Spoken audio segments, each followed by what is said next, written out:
Hi friends, அஸ்ஸலாமு அலைக்கும். Welcome to Asmi with Arshi. எல்லோரும் எப்படி இருக்கீங்க ஃப்ரெண்ட்ஸ்? கண்டிப்பாக நலமாகவும் ரொம்ப பிஸியாகவும் இருப்பீங்கன்னு நான் நினைக்கிறேன். இந்த வீடியோவில் நம்ம என்ன பார்க்க போகிறோம்னா, ஈஸியான மெத்தடில் ஒரு டிசைன் ப்ளவுஸ் எப்படி ரெடி பண்ணலான்னு பார்க்கலாம் வாங்க. வீட்டில் இருந்தபடியே இது ரொம்ப ஈஸியாக பண்ண முடியும் ஃப்ரெண்ட்ஸ். எனக்கு வந்து கஸ்டமர் வந்து இந்த ப்ளவுஸ் எப்படி ரெடி பண்ணணும், எப்படி வேணும் அப்படின்னு பிக்சர் அனுப்பிச்சிருந்தாங்க. ஸோ அதேமாதிரி நான் ரெடி பண்ணியிருக்கேன். என்னால் முடியறது கண்டிப்பாக உங்களால் முடியும் தான் இந்த வீடியோ போட்டிருக்கேன். வீடியோவை தொடர்ந்து பாருங்கள். உங்களுக்கு பிடிச்சிருந்துச்சுன்னா கண்டிப்பாக லைக் பண்ணிக்கோங்க. ரொம்ப பிடிச்சிருந்துச்சுன்னா சப்ஸ்கிரைப் பண்ணி நம்ம ஜேர்னியில் ஜாயின் பண்ணிக்கோங்க. ஈஸியான மெத்தடில் நம்ம ரெடி பண்ண பார்க்கலாம். இது பாருங்கள், இதுதான் அவங்க அனுப்பிச்சி வச்சுருந்த ஃபோட்டோ. எப்படி இருக்குன்னு பாருங்கள். ரொம்ப பிடிச்சிருக்கு இல்லையா? நானும் ரெடி பண்ணுறக்கு ஆரம்பிச்சிட்டேன் ஃப்ரெண்ட்ஸ். இதுக்கு ரெடி பண்ணுறதுக்கு கேன்வாஸ் எடுத்துக்கிட்டேன். நான் வந்து இந்த கேன்வாஸ் வந்து பேப்பர் கேன்வாஸு. நம்ம வந்து ஃபேப்ரிக் மேலே வச்சு அயர்ன் பண்ணோம்னா நல்லா ஒட்டிக்கும். ஒட்டினதுக்கப்புறமா நம்மளுக்கு இது கட் பண்ணி எடுத்து டிசைன் போடுறதுக்கு ரொம்ப ஈஸியாக இருக்கும் ஃப்ரெண்ட்ஸ். இதெல்லாம் 90s கிட்ஸுக்கு ரொம்ப தெரிஞ்சிருக்கும்னு நினைக்கிறேன். அப்போவெல்லாம் வந்து ஏதாவது ஒரு ஃபங்க்ஷன்னா பொது வெளியிலையோ வீட்லேயோ ஃபங்க்ஷன்னா இந்த மாதிரி பேப்பர் கட்டிங்ஸில் வந்து டிசைன் பண்ணுவாங்க. அதே மாதிரி இந்த கேன்வாஸ் பேப்பரையும் நம்ம டிசைனாக வெட்டிக்கலாம்.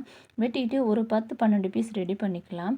ரெடி பண்ணிவிட்டு அதை அயர்ன் பண்ணும்போது ஒட்டிக்கும். ஒட்டினதுக்கப்புறமா நம்ம கட் பண்ணி எடுத்துகிட்டு அந்த எட்ஜஸ் எல்லாம் மடிச்சு அடிச்சுக்கலாம் ஃப்ரெண்ட்ஸ். ரொம்ப அழகாக வரும். இது பாருங்களேன், லைனிங் ப்ளவுஸு எப்பயும் போல் நம்ம வந்து ஸ்டிச் பண்ணுறோம். பட் இந்த ப்ளவுஸ்க்கு அவங்க அனுப்பிச்சிருந்த சாம்பிள் பிக்சரில் வந்து பைப்பிங் பண்ணியிருக்காங்க, ப்ளஸ் வந்து இந்த டெக்கரேஷன் பண்ணியிருக்காங்க. ஸோ வந்து நான் ரெடிமேட் பைப்பிங் வாங்கிட்டு வந்திருந்தேன். ரெடிமேட் பைப்பிங் எல்லா கலர்லேயும் கிடைக்குது ஃப்ரெண்ட்ஸ். ஒரு மீட்ரு வந்து 10 ரூபா தான். ஸோ பிகினர்ஸ்க்கு வந்து ரொம்ப ஈஸியாக இருக்கும். அதனால் வந்து நான் இந்த மாதிரி ரெடிமேட் பைப்பிங் வச்சு அடித்து திருப்பி காமிச்சிருக்கேன் உங்களுக்கு. லைனிங் வந்துட்டு லைனிங் மேலே ஃபஸ்ட்டே ஹெம்மிங் பண்ணுற அந்த கேப்புக்கு பைப்பிங் அந்த த்ரெட்டு வச்சுட்டு அடித்து வச்சுக்கோங்க. அதுக்கப்புறமா மெயின் ஃபேப்ரிக்கில் வச்சுட்டு அடித்து திருப்பும்போது சூப்பராக உங்களுக்கு வந்து இது மாறிக்கும். இதுக்கு வந்து அந்த ஃபூட்டெல்லாம் மாற்ற தேவையில்லை. நண்டுக்கால் மாற்றுறதுன்னு சொல்லுவாங்க இல்லையா, அது மாற்றவே தேவையில்லை. இந்த த்ரெட் அப்படியே வச்சு அடிக்க முடியும். அப்படி வச்சு அடித்து திருப்பினதுக்கப்புறமா சூப்பர் ஃபினிஷிங்கில் ப்ளவுஸ் ரெடி ஆகிருக்கும். ரெடி ஆனதுக்கப்புறமா நம்ம ரெடி பண்ணி வச்சுருக்க இந்த ஃப்ளவர் பெட்டல்ஸ் எல்லாம் வந்து நம்ம 5 பெட்டல்ஸ் வச்சு நம்ம அடித்து ஃபிட் பண்ணிடலாம். ஃபிட் பண்ணதுக்கப்புறமா இது பாருங்களேன், 3 கோடு போட்டுக்கிட்டு மாதிரி இருந்துச்சு அந்த சாம்பிள் பிக்சரில். ஸோ நம்மளும் அது மாதிரி 3 கோடு போட்டுக்கிறோம்.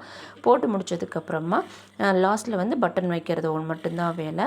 இது பாருங்கள், எவ்வளோ சூப்பராக ஈஸியாக வச்சு முடிச்சிட்டோம் இல்லையா? இது வந்து நீங்கள் ஈஸியாக கற்றுக்கிட்டிங்கன்னா உங்களுக்கு நல்லா ஏர்ன் பண்ணுறதுக்கு சூப்பரான ஒரு மெத்தட் ஃப்ரெண்ட்ஸ். பாருங்கள், பட்டன் வச்சா ஒர்க் கம்ப்ளீட். பாருங்கள், ப்ளவுஸ் ரெடி ஆயிடுச்சு. ஸ்லீவில் இதே மாதிரி தான் த்ரெட் பைப்பிங் வந்து பண்ணதுக்கப்புறமா ப்ளவுஸ் பேக் நெக்கில் பண்ணின மாதிரியே பண்ணி முடிச்சாச்சு. இது பாருங்கள், சாரீக்கு வந்து நம்ம ரெடி பண்ணினது மேட்சிங்காக நல்லா இருக்கான்னு பார்த்து சொல்லுங்கள். இந்த டிசைன் உங்களுக்கு பிடிச்சிருந்துச்சுன்னா மறக்காமல் லைக் பண்ணுங்கள். இது போல் டிசைன்ஸை ஈஸியான மெத்தடில் கற்றுக்கிறதுக்கு நம்ம சேனலை சப்ஸ்கிரைப் பண்ணி வச்சுக்கோங்க. மேலும் மேலும் நமக்கு வீடியோஸ் வந்து போட்டுக்கிட்டே இருப்பேன், நீங்கள் பார்த்து தெரிஞ்சுக்கலாம். வீட்டில் இருந்தபடியே ரொம்ப ஈஸியான மெத்தடில் அதிகமாகவே ஏர்ன் பண்ண முடியும் ஃப்ரெண்ட்ஸ் நம்மளால். ஸோ நம்ம சேனலை தொடர்ந்து சப்ஸ்கிரைப் பண்ணி நம்ம ஜேர்னியில் ஜாயின் பண்ணிக்கோங்க.